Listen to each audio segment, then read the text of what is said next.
तस्य गौरवाय राष्ट्रकल्याण हेतवे युवकानां विकासाय विवेकानन्दं नमाम्यहम्।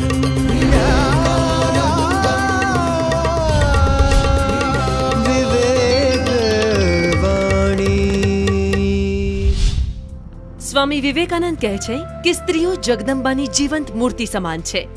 એમની ચિંતા નહીં કરો તો તમારે માટે પ્રગતિનો બીજો કોઈ માર્ગ છે એમ માનશો જ નહીં.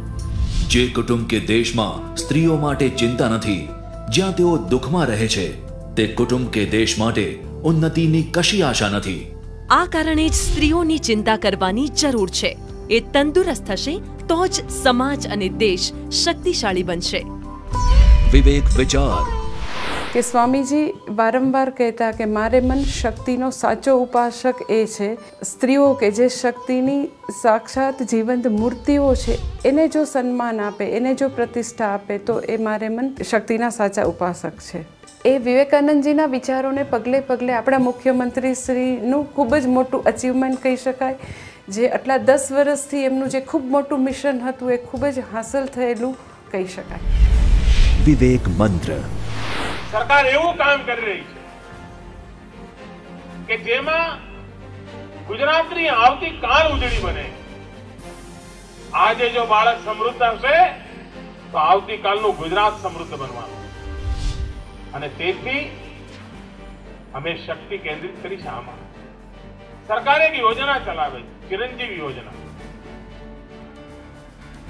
આખા દેશમાં એ યોજનાની ચર્ચા છે. ગરીબીની રેખા નીચે જીવનારી સગર્ભા માતાઓ, એમની સુવાવડ હોસ્પિટલમાં થાય એના માટેનું એક અભિયાન ઉપાડ્યું. હવે આમાંથી એક નવો વિચાર કર્યો આપણે. અત્યાર સુધી તો એને સુવાવડ થાય ત્યાં સુધી ચિંતા કરતા હતા. હવે આપણે એક નવી યોજના બનાવી છે. યોજનાનું નામ છે બાલ સખા યોજના. અને બાલ સખા યોજના અંતર્ગત આપણે બાળ રોગના જે ડોક્ટર નિષ્ણાતો છે એમને જોડ્યા છે. અને 3 મહિના સુધી એ બાળકના ઘરે ગયા પછી આ બાળ રોગ નિષ્ણાત ડોક્ટર છે એને તપાસશે, એને સારવાર આપશે અને એનો ખર્ચો પણ સરકાર આપશે.